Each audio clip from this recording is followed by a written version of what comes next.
Welcome back. আমি চিরঞ্জিত রয়েছি আপনাদের সঙ্গে মাঝে মাঝে গ্রামাটিক্যাল ট্রিক্স ও স্পোকেন ইংলিশের ট্রিক্স নিয়ে। যখন কোনো কিছু করতে থাকা বোঝায় তখন আমরা সেটাকে কীভাবে স্পোকেন ইংলিশে ইউজ করতে পারি, চলো আমরা কয়েকটা তার শব্দের বা বাক্যের মধ্যে তার ব্যবহারগুলো জেনে নিই। আমরা যদি কিছু বলে যে খেতে থাকো, কিপ ইটিং, অথবা গো অন ইটিং। বইটা পড়তে থাকো, কিপ রিডিং দ্য বুক, অথবা go on reading the book. যেতে থাকো, কিপ গোয়িং, অথবা go on going.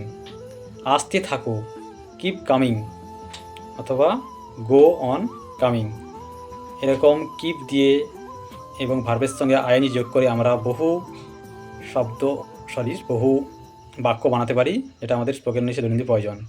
Tata, good bye, thanks to all of you.